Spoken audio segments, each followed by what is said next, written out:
नमस्कार, प्रदेश की अहम खबरें लेकर हाजिर है सुजस आवाज राजस्थान। सुजस पॉडकास्ट में मेधा के साथ आप सुन रहे हैं प्रदेश की अहम खबरें। एक नजर आज की सुर्खियों पर। मुख्यमंत्री भजनलाल शर्मा के नेतृत्व में प्रतिनिधि मंडल जर्मनी और यूनाइटेड किंगडम के दौरे पर राइजिंग राजस्थान इन्वेस्टर मीट, पर्यटन मीट और अन्य बैठकों के जरिए निवेशकों को करेगा आमंत्रित। मुख्यमंत्री ने जर्मनी की यात्रा के दौरान राजस्थानी प्रवासियों से की मुलाकात, स्वागत और अभिनंदन के लिए जताया आभार। और राइजिंग राजस्थान के तहत हुआ नगरीय विकास विभाग का प्री इन्वेस्टमेंट समिट में हुए लगभग 76,000 करोड़ रुपए से ज्यादा के करार।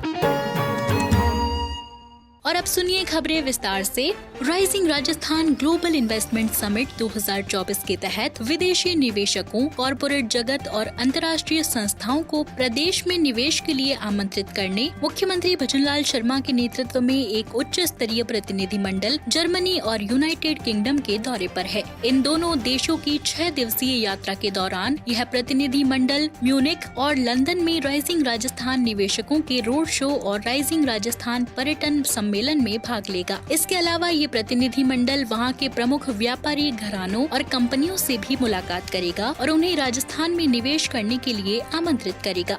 मुख्यमंत्री भजनलाल शर्मा के अलावा राज्य सरकार के इस उच्च स्तरीय प्रतिनिधि मंडल में उप मुख्यमंत्री दिया कुमारी, मुख्यमंत्री के अतिरिक्त मुख्य सचिव शिखर अग्रवाल, राजस्थान के डिस्कॉम की अध्यक्ष और जयपुर विद्युत वितरण निगम लिमिटेड की प्रबंध निदेशक आरती डोगरा, उद्योग विभाग और ब्यूरो ऑफ इन्वेस्टमेंट के आयुक्त रोहित गुप्ता और राजस्थान सरकार के अन्य वरिष्ठ अधिकारी शामिल हैं। अपनी यात्रा के दौरान मुख्यमंत्री भजनलाल शर्मा के नेतृत्व वाला यह प्रतिनिधि मंडल construction, mobility, automobile, startup, artificial intelligence, पर्यटन, रक्षा, शिक्षा, स्वास्थ्य, खाद्य प्रसंस्करण, सार्वजनिक परिवहन, ग्रीन हाइड्रोजन, अक्षय ऊर्जा, इंजीनियरिंग जैसे क्षेत्रों की कंपनियों से मुलाकात करेगा और उन्हें राजस्थान में मौजूद अवसरों की जानकारी देते हुए निवेश के लिए आमंत्रित करेगा। और 9, 10 और 11 दिसंबर को जयपुर में आयोजित होने वाली rising Rajasthan global investment summit 2024 में शामिल होने का न्योता भी देगा।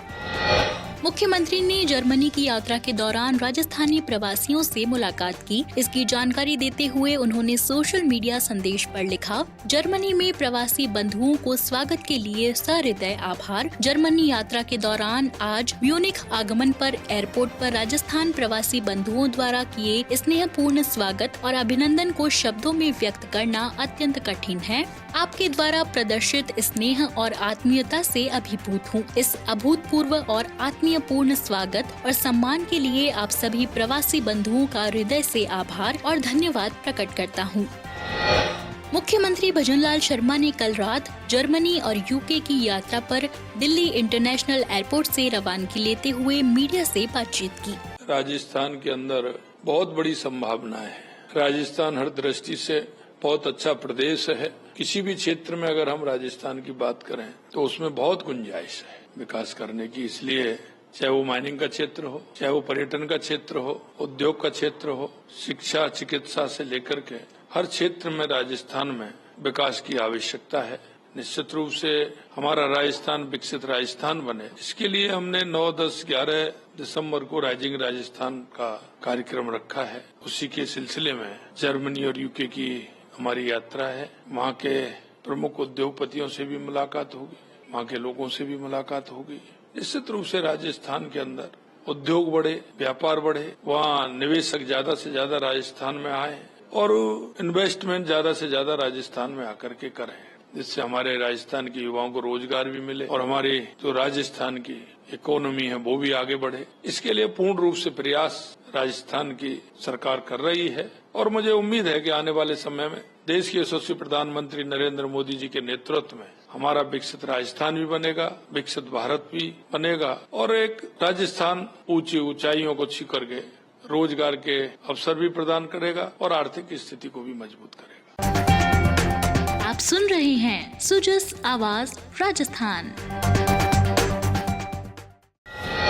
बढ़ते हैं आगे। राजस्थान के शहरी विकास की गति में आज जयपुर के होटल ITC राजपुताना शेरेटन में राइजिंग राजस्थान के तहत नगरीय विकास विभाग की प्री इन्वेस्टमेंट समिट का आयोजन किया गया। इस अवसर पर नगरीय विकास मंत्री जाबर सिंह खर्रा ने कार्यक्रम की अध्यक्षता की। इस अवसर पर मुख्य सचिव सुधांश पंत और नगरीय विकास और आवासन विभाग के प्रमुख शासन सचिव वैभव गालरिया भी मौजूद रहे। नगरीय विकास मंत्री जाबर सिंह खर्रा ने कार्यक्रम को संबोधित करते हुए कहा कि राइजिंग राजस्थान राज्य के अभूतपूर्व समावेशी और सतत आर्थिक एवं सामाजिक विकास और लोगों के कल्याण के लिए निजी क्षेत्र की भागीदारी की दिशा में राज्य का मिशन है। राइजिंग राजस्थान राज्य के निजी क्षेत्र में भागीदारी को बढ़ावा देने के लिए चलाया जा रहा एक बड़े मिशन का हिस्सा है, जिसका उद्देश्य अभूतपूर्व समावेशी और सतत आर्थिक एवं सामाजिक विकास करना है, जिससे राज्य की जनता को लाभ मिल सके।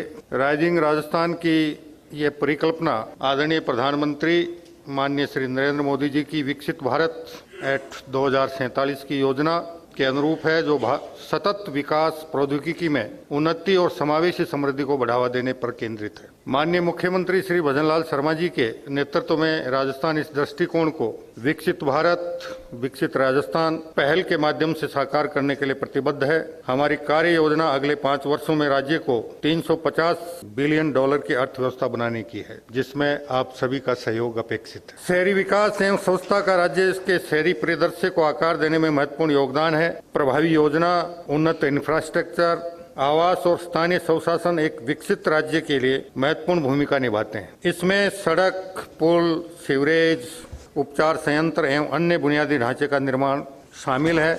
मुख्य सचिव सुधांश पंत ने कार्यक्रम को संबोधित करते हुए कहा कि राजस्थान सरकार के पहले कार्यकाल में इन्वेस्टमेंट समिट के होने से विकसित राजस्थान के सपने को साकार करने में यह मील का पत्थर साबित होगा। मुख्यमंत्री जी ने जो एक स्वप्न देखा, मुख्यमंत्री बनने के 1 महीने के अंदर उन्होंने घोषणा की कि हम सरकार के प्रथम वर्ष में ही एक इन्वेस्टर समिट रखेंगे, और उसके बाद से इसकी तैयारी प्रारंभ हुई। और पहले वर्ष में रखने के पीछे उद्देश्य ये है, राजस्थान में हिस्टोरिकली इन्वेस्टर्स मीट उतनी रेगुलरली नहीं होती रही जितने दूसरे स्टेट्स में होती हैं। राजस्थान में 5-5, 6-6 साल का बीच में गैप हो गया, और कई बार वो समिट सरकार के कहना चाहिए जो टर्म है उसके सेकेंड हाफ में हो, 3 से चौथे 5वें साल में हो रहा है, तो इन्वेस्टर कॉन्फिडेंस भी उतना नहीं रहता। सेकेंडली, जो भी अग्रीमेंट साइन होते हैं उनके इम्प्लीमेंटेशन के लिए उतना समय सरकार को नहीं मिलता। पहले साल में इन्वेस्टर्स मीट का मतलब है कि इसी टर्म में सरकार को 4 साल क्लियर मिलते हैं कि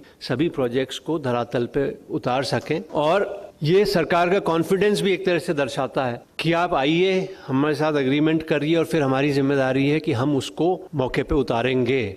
जितने MOUs आज हुए, कुछ 76,000 करोड़ के, जिन कंपनीज ने MOUs किए उनको बधाई, लेकिन बहुत से यहाँ कंपनीज ऐसी भी हैं जो अभी और MOU कर सकती हैं। तो this is not the end, it is just the beginning. आज तो शुरुआत है। अभी 2 महीने हैं मेन इन्वेस्टर्स मीट के, 9, 10, 11 दिसंबर को। उससे पहले जब भी आप तैयार हों, जैसी 5, 7, 10 कंपनियां तैयार होंगी, अलग से MOU साइनिंग सेरेमनीज माननीय खर्रा जी और माननीय मुख्यमंत्री जी के प्रेजेंस में हम कभी भी कर सकते हैं। पुलिस महानिदेशक UR साहू ने कहा कि खेलों के माध्यम से पुलिस और जनता के बीच बेहतर समन्वय स्थापित होगा। श्री साहू रविवार को दौसा में राजेश पायलट स्टेडियम में जिला पुलिस की नवाचारी पहल दौसा प्रीमियर लीग क्रिकेट प्रतियोगिता के समापन समारोह को संबोधित कर रहे थे। पुलिस महानिदेशक ने दौसा पुलिस की अभिनव पहल की सराहना करते हुए कहा कि इस साल प्रदेश की पुलिस में इस प्रकार का यह पहला प्रयास है, जो बहुत ही व्यवस्थित तरीके से आयोजित किया गया है। इस प्रतियोगिता के दौरान विभिन्न स्थानों पर क्रिकेट मैचों का आयोजन किया गया, जिसमें जन समुदाय की व्यापक भागीदारी रही। उन्होंने कहा कि इस प्रकार के आयोजनों से पुलिस और जनता के बीच अच्छा समन्वय स्थापित होता है, जो पुलिस वर्किंग के अलावा सामान्य समय में भी मददगार साबित होता है। उन्होंने कहा कि इस प्रकार के आयोजनों से पुलिस के अधिकारियों कर्मचारियों को जनता के साथ मिलकर विभागीय काम से हटकर कुछ अलग करने का अवसर मिलता है, जो उनमें एक नई ऊर्जा और उत्साह का संचार करता है। पुलिस महानिदेशक साइबर क्राइम हेमंत प्रियदर्शनी ने कहा कि इस आयोजन से पुलिस का जनता के साथ जुड़ाव मजबूत होगा। तो आज के सुजस पॉडकास्ट में इतना ही। मेधा को दीजिए इजाजत, कल फिर होगी आपसे मुलाकात। तब तक के लिए नमस्कार।